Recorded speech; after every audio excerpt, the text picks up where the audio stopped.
Thank you for joining us today. We're delighted to have you. First of all, could you share with us what you do and give us some insights about your organization, Bolton Clarke? Yeah, sure. Thanks for having me, Janice. It's a pleasure to be here and to talk about Bolton Clarke and my role. I'm the Executive General Manager of the At-Home Support Division for Bolton Clarke, and Bolton Clarke's the largest independent not-for-profit aged care provider in Australia. Our division is the largest community care provider in Australia, and we have over 130,000 clients supported with care and services every year. We've been caring for Australians since 1885, which combined with the organisation Bolton Clarke was a merger between the Royal District Nursing Service and the RSL Care. And with that, we have over 200 years of experience demonstrating our ability to look after people wherever they call home. And that includes in the community, but we also have aged care facilities and retirement living within our group. So we provide care to services, my area, to services to clients in their home, wherever they may call home, which includes retirement living and independent living areas. We provide care in a range of areas, which includes clinical care, support care, care of short-term and longer-term in nature, including government-funded care and care that is paid through either the client themselves, their family, or through some sort of funding arrangement. So we have teams of carers, which predominantly across Australia are nurses and personal care workers and allied health, and they work in small local area teams that are geographically based closest to where the clients live. And that care is then provided to the client in their homes as close as possible to where the workers are and where the teams are, so that we can get the best outcomes of care and always providing the highest quality care. So Bolton Clarke, the name Bolton Clarke comes from our two founding members.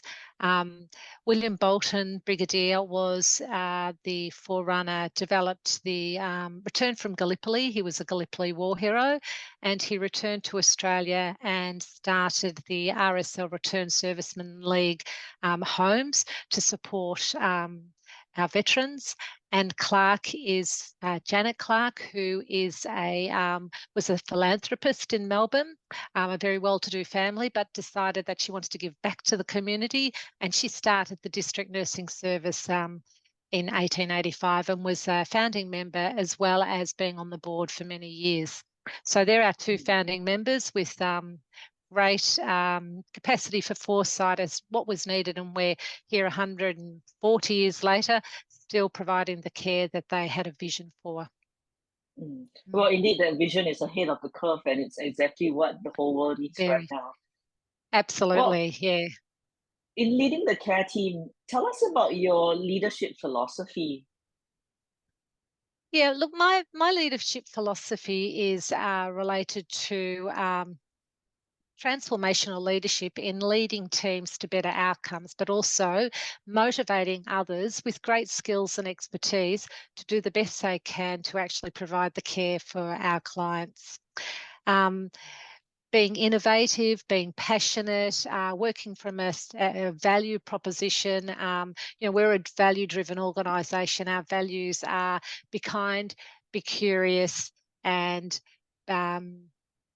be kind, be curious, and we listen. And with that, we always make sure we're always together and always safe. So we work as teams to ensure that our clients, wherever they are, wherever they live, and whatever their goals of wanting to remain at home are, we actually support them. So my leadership is around working with high-functioning teams and supporting them for the best outcomes. Fantastic. So in terms of looking after older people in their homes, what can you share with us about the care approach that you take, or avoiding, how do you avoid over caring for the person and still giving them a sense of purpose and independence? Yeah, look, Janice, I think caring for people is a privilege, and going into people's home as a guest is Mm, always a privilege that we never take for granted. Um, and people who work in the community providing care are very non-judgmental as to the homes they go into, because on a daily basis they are confronted with many people with many different styles of what they believe is best for them, as well as how they want to live and fulfill their life. So I think it's important that we always hold on to the fact that what the way we view the world is maybe very different from the way our clients view the world, but it's about working together to get the best outcomes. Now, our focus is always on wellness and reablement. So we always try to keep people as independent as possible, because if you keep them independent, you keep them at home longer. Of mm, course, lots of our clients would like things done to them and would like to be more dependent, but it's working through that in innovative ways to ensure that they stay and remain as healthy as possible. And that may be just getting them moving more. It may be them undertaking some of their care so that they remain independent, and things aren't being done to them rather than they are part of the partnership. So yeah, that is our philosophy. Mm. fantastic. And with your experience, what are you observing across changing generations of older people? Yeah, look, it's really interesting because we have some very, very old people, our centurions. So we have people who are over 100. Many of our clients living at home are over 100. And they are a very stoic type of dependent, independent, strong people who've come through some really difficult times in their life. Um, Technology and innovation and the world as it is now, the very fast-paced world, is not what they were used to, but they are actually still living in this type of environment. Whereas people who are not the old, but are in the 70-year-old category, they have grown up through technology, through communications, TVs, computers, etc. They are able to get more information quickly at their fingertips. So the important thing for us is that we enable them to get information for them to make choices, and that they can actually make those choices that are best for them and best for outcomes. It's up to us to educate or provide that level of information. But the information they have is very significant now. So they need carers to support them to get their clinical care or have the provision of the care, but certainly they are a far more informed generation than they've ever been. Yeah. That's really good. I mean, while technology is changing the world every single day. Well, at this point, I wanted to also draw maybe one of your favorite stories of how a senior's life has changed under your care, something that has really touched you for many, many years to come. Oh, look, there's thousands of stories, and I think that it's really difficult to call out one story because with close to 11,000 home visits a day and 130,000 people, there are so many stories. But one that comes to mind, which is really interesting, is a client of ours, 93-year-old gentleman. He had been recently widowed and living at home with his wife. He started to deteriorate. He had a medical condition which required some clinical nursing, which is why we were introduced to him. He was referred to us from the hospital. Uh, because they'd been in very traditional roles. His wife had always undertaken all of the shopping and all of the cooking, and he didn't know how to shop or cook. He did all of the very male role model activities, and the wife did all of the home activities. So when he was widowed, he was very lost, as well as he had an impact on his health. I think importantly, what we did in Australia, we have packages of care that through government reforms, the home care package program has looked at the person as a whole, not just at their clinical or not just at their social and support. It's bringing everything together so the whole person is assessed for best outcomes and what they're trying to achieve with their goal of care. This gentleman had the clinical care requirement. He also had some frailty, so he also had some physiotherapy and occupational therapy, allied health care.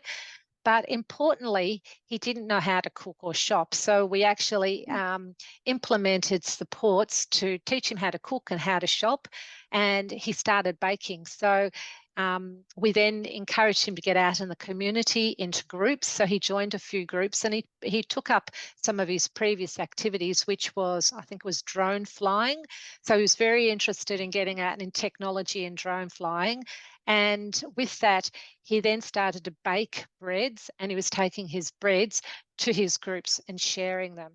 And at 93, his health outcomes improved significantly because all of his needs were being addressed and achieved, and he was taking independence, but also positively engaging with the outside world and stepping back from where he had been in a deteriorating state into a much more enabling state. So that's just one example. I could give you thousands, but that's one example of what we can do if you look at the person as a whole, which is what we do. And I love how he's taken up drone flying. He's going to be that I know. cool person that I like to learn from. That's excellent. Yeah. Let's Yeah. talk a bit about take on that and look at technology, because technology is a key part, and many people want to know how will technology innovations change the home care sector. Can you share with us your Yeah. thoughts on that? Yeah, sure. I think we are ahead of the curve with technology, and we always have been. We've had computers in our nurses' hands visiting clients in their homes for around 30 years now. So they've been connected with electronic medical records and direct to staff information from their doctors, their local doctors, or from referring hospitals, or anyone who's referring. So we've always had real-time technology information to inform our care and provide the clinical care. And that includes medication records, clinical care changes to medicines that are reliant on blood results, etc.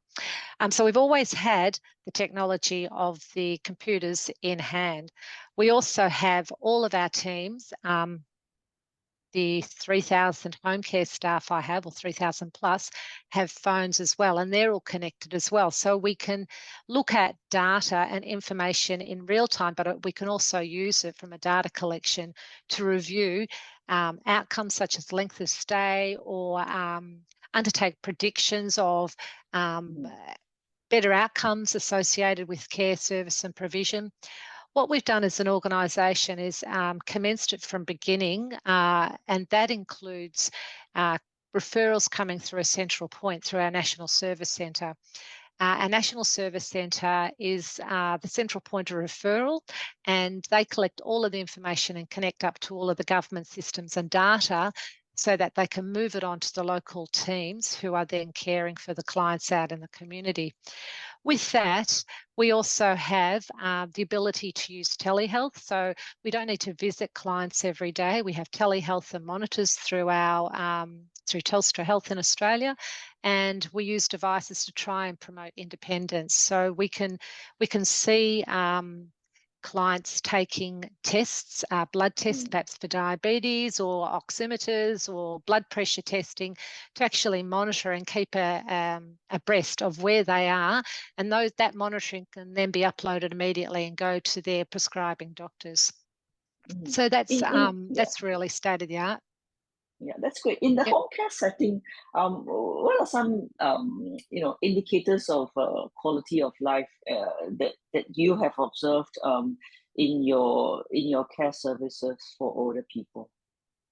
Yeah, look, we measure quality of life indicators and clinical outcome indicators on assessment, and then regularly through every visit. So with that information, the quality of life, we have the Bolton Clarke Research Institute, which is a group of highly qualified, experienced researchers who look at transition to care research, looking at, for example, through COVID, we saw two things happening. One was the increase in falls, and the second was isolation and anxiety.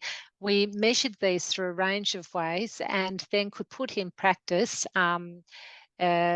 solutions to try and support clients. So one of the research models we have in place at the moment is the CAT pin, which is we've been working with one of the universities in Melbourne, and the CAT pin is attached to a person's jacket or top, and it measures how many words are spoken in a day. Now, if that word level drops below a certain threshold, it's identified as isolation, and they get that becomes an alert, and they get a call from someone to have a discussion and communication. So those type of technology advancements for quality of life alignment are really significant, making a difference to people so that they're not alone all day. And through COVID, that's what we did see. People had no one coming into their homes. Everyone was isolated, restricted, locked down. People were then going into themselves, whereas what we've had to really focus on is clients moving back, engaging back in the community. If they can't get out of their home, they can still engage in a range of ways. That's a very good measurement because having them to be able to communicate more and to relieve that possibility of loneliness. Let's look at the comparison between quality of life and quality of care. What's the biggest difference, and how do you think more people should approach this when we're looking at improving community services? Well, quality of life is a measure that's often subjective, and we can create benchmarks when we undertake an assessment. Quality of life and outcome indicators can demonstrate where we would like to be. But there are some people who have very subjective views on what the quality of life is for them, and also the quality of care that they would like, as well as whether they're involved or whether they would prefer the clinician or the carer to be providing that care. So for us, it's important to identify what their quality of life and their indicators are for a good life, and then how do we match that with their goals of care, making sure we always have a focus on that wellness and reablement. So we do have clinical outcome indicators in our electronic system. We measure so that if people have conditions that limit them getting out, being mobile, being independent, we target them as priorities of care to try and maximise either the resolution of the problem or the working around of the problem, so that they can re-engage with quality of life initiatives and outcomes. Fantastic. Many people around the world be viewing this interview as well, and they want to know, with Bolton Clarke's massive experience in home and community services, where is the future? What can we expect to see? Some changing trends in the future of home and community care services coming up. That's really interesting. If we all had a crystal ball and we understood where all of the funding was coming from to actually support better outcomes. But broadly, I think it's important that we continue to view this area as a people business. Technology is an enabler, and technology supports best outcome through improving tools of access of information, data, looking at AI and machine learning, some predictability through the data. But at the end of this, it's all about the client, the person, and about the people who provide that care. Now, we can create efficiencies in a range of areas through technology. So technology has to occur. We have to be innovative. We have to get better care outcomes. And we have, it's important to look back and to visualize where we were 30 years ago, 40 years ago, 20 years ago, and see how far we've come forward. And we have, where it's a phenomenal change in society.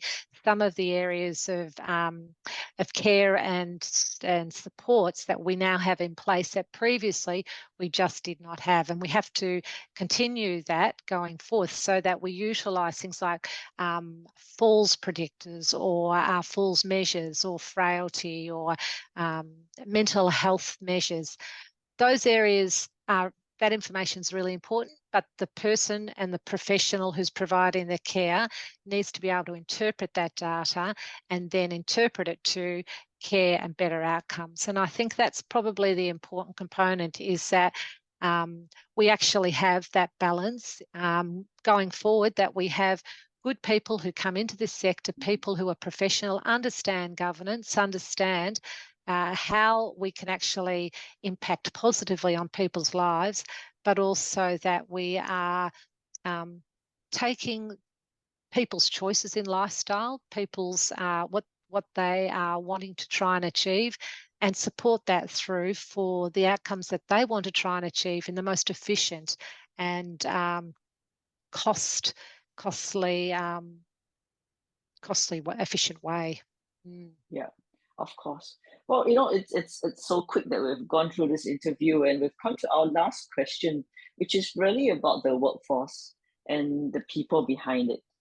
How can we continuously motivate and develop talent for the sector? How can we attract new people to join the sector?